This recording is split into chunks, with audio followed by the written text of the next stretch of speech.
करने वाले हैं structure of RNA polymerase holo enzyme, right. RNA polymerase holo enzyme होता है, ठीक है। उसमें टोटल 5 सब यूनिट्स होती हैं। कौन कौन सी? That is alpha, beta, beta dash, omega and sigma, ठीक है। और ये जो 5 सब यूनिट्स होती है ये आपस में कोवलेंटली बाइंड होती है।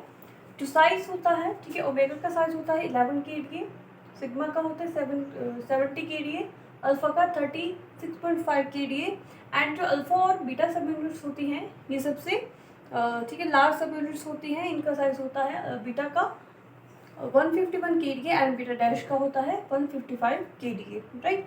और यहाँ पे इनके मॉलिक्यूल्स दिए हुए हैं, ठीक है। अब ये जो बीटा और बीटा डैश होती है ये सबसे बड़ी, ठीक है, लार्जेस्ट ये सब यूनिट्स होती है होलो एंजाइम की, और ये फॉर्म करती है active site of RNA polymerase, right. और जो ये active site of RNA polymerase form करती है उसको हम कहते हैं एक्टिव सेंटर लेफ्ट, ठीक है, उसको कहा जाता है एक्टिव सेंटर लेफ्ट, राइट। जो ये alpha, beta, beta dash, omega and sigma, ठीक है, ये पांचों सब यूनिट्स मिल करके बनाती हैं आपका होलो एंजाइम।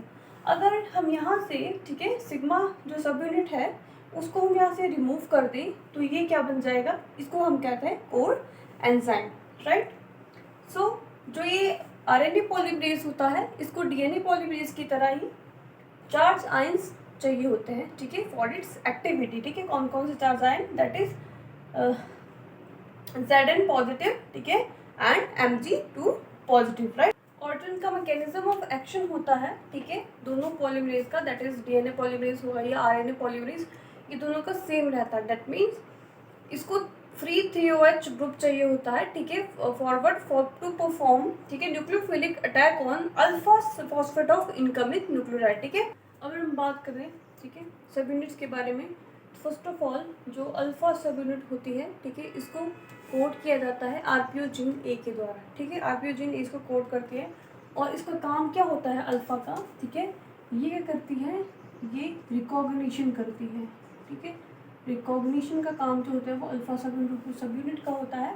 ये करती है, it recognise the DNA sequence जो कि ट्रांसक्राइब करना है, ठीक है, वो उस डीएनए सीक्वेंस को रिकॉग्नाइज करती है, ठीक है। और कौन सा सीक्वेंस होता है? सीक्वेंस होता है TTGACA, ठीक है, ये सीक्वेंस यहाँ पे होता है, ठीक है। और ये कहाँ पे होता है?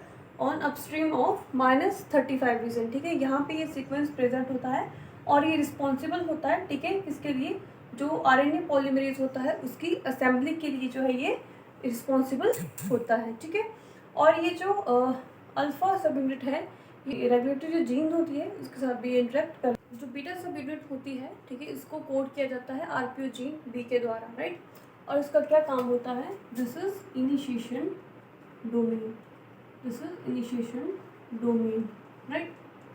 And it add first R and TP, ठीक है, फर्स्ट जो न्यूक्लियोटाइड ट्राइफॉस्फेट होता है वो इसको ऐड करता है, ठीक है। इसके जो दो इनहिबिटर्स होते हैं, ठीक है, मेनली ये, ठीक है, ये होते हैं प्रोकैरियोट्स में होते हैं, रिफेम्सिन और रिफामाइसिन, ठीक है। ये इसको जो बी सब यूनिट होती है इसको ये इनहिबिट करते हैं। थर्ड हम बात करते हैं बीटा डैश सब यूनिट के बारे में। इसको कोड करती है आरपीओ जीन सी और इसका ये क्या होता है? दिस इज इलोंगेशन डोमेन, ठीक है, ये क्या है? इलोंगेशन डोमेन है, ठीक है। और ये ऐड करता है फर्स्ट NMP, ठीक है, न्यूक्लियोटाइड मोनोफॉस्फेट को ये फर्स्ट जो होती है उसको वो ऐड करता है, ठीक है। यहाँ से इलोंगेशन जो है वो स्टार्ट होती है। अब हम बात करते हैं, ठीक है, ओमेगा जो डी जीन, ठीक है, जेड जीन होती है, इसका क्या काम होता है? ये असेंबल करके रखता है, जितनी भी सब यूनिट होती है उन सबको ये असेंबल करके रखता है, ठीक है, सबकी ये पैकिंग में हेल्प करती है, ठीक है, असेंबली और पैकिंग, ठीक है, असेंबली और पैकेजिंग, ठीक है, पैकेजिंग, राइट। जो सिग्मा फैक्टर होता है इसको कोड किया जाता है आरपीओ जीन डी के द्वारा और इस and this sigma factor is responsible for the promoter recognition, ठीक है। ये क्या करता है? ये प्रोमोटर रिकॉग्निशन में इसका रोल है, प्रोमोटर रिकॉग्निशन, ठीक है, राइट। तो जो ये सिग्मा फैक्टर होता है ये क्या करता है? ये एक्यूरेट ट्रांसक्रिप्शन साइट को, ठीक है, जो एक्यूरेट ट्रांसक्रिप्शन स्टार्ट साइट होती है उसको रिकॉग्नाइज करता है और वहाँ से जो है वो ट्रांसक्रिप्शन की प्रोसेस शुरू करवाता है, ठीक है। यूजुअल कंडीशन में क्या होता है कि जो सिग्मा सब यूनिट होती है, ठीक है, वो बाइंड रहती है कब तक, अबाउट 8 to 10 सब यूनिट्स जब तक बनते हैं, ठीक है, न्यूक्लियोटाइड जब तक ज्वाइन होते हैं तब तक ये बाइंड रहती है। उसके बाद जो क्या होता है, ये सिग्मा जो फैक्टर होता है ये रिमूव हो जाता है और आगे की जो इलोंगेशन की जो प्रोसेस है वो स्टार्ट हो जाती है, ठीक है। अगर सिग्मा फैक्टर राइट अगर एब्सेंट है तो क्या ट्रांसक्रिप्शन होगी वो किसी भी साइड से इनिशिएट हो जाएगी, ठीक है। वो एक्यूरेट ट्रांसक्रिप्शन साइड से इनिशिएट ना हो करके वो किसी भी साइड से इनिशिएट हो जाएगी। बैक्टीरिया में क्या होता है कि जो एंटी सिग्मा फैक्टर्स प्रेजेंट होते हैं राइट, जब उनको, ठीक है, उनको अगर they don't want any RNA, ठीक है, अगर उनको आरएनए की वहाँ पे ज़रूरत नहीं है तो वो क्या करेंगे, वो एंटी सिग्मा फैक्टर को वहाँ पे बाइंड करवा देते हैं और जो ट्रांसक्रिप्शन की प्रोसेस होती है वो रुक जाती है, ठीक है। अगर जो सिग्मा फैक्टर है राइट वो अगर एब्सेंट है राइट, तो क्या होगा, जो ट्रांसक्रिप्शन की प्रोसेस है वो फास्ट होगी, वो स्पीड अप होगी। क्यों? क्योंकि जो सिग्मा फैक्टर होता है वो क्या करता है, वो सेंस स्टैंड के साथ बाइंड होता है और स्पीड होती है ट्रांसक्रिप्शन की वो स्लो होती है, क्योंकि and this is important for the accurate transcription, ठीक है, जिससे क्या होता है एक्यूरेट ट्रांसक्रिप्शन होती है। बट अगर वो सिग्मा फैक्टर एब्सेंट होता है राइट तो स्पीड अप होती है, बट वो जो ट्रांसक्रिप्शन की प्रोसेस होती है वो उतनी एक्यूरेट नहीं होती है राइट। तो ये कंडीशन पे डिपेंड करता है, ठीक है, कि कौन सी कंडीशन पे अगर उसको वो बैक्टीरिया सर्वाइव कर रहा है राइट। सो इसके बाद अगर हम बात करें जो सिग्मा सब यूनिट होती है, ठीक है, इसके 4 रीजन होते हैं, ठीक है। सिग्मा सब यूनिट होती है, इसके 4 रीजन होते हैं। जो फर्स्ट है वो होता है आपका, ठीक है, जो रीजन 1, 2, 3 एंड 4, ठीक है, ये रिकॉग्नाइज करता है 1.1 एंड 1.4 रीजन को, ठीक है।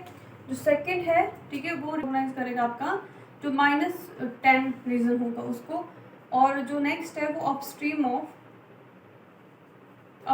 ऑफ -10, और उसका जो फोर्थ रीजन होता है वो करता है रिकॉग्नाइज -35 रीजन को, ठीक है। जो 35 रीजन है यहाँ तक ही जो है वो सिग्मा जो सब यूनिट होती है वो रिकॉग्नाइज कर सकती है। इसके बाद जो अप एलिमेंट होता है, जो अपस्ट्रीम होता है, उसको जो सिग्मा सब यूनिट जो है वो रिकॉग्नाइज नहीं कर सकती, ठीक है।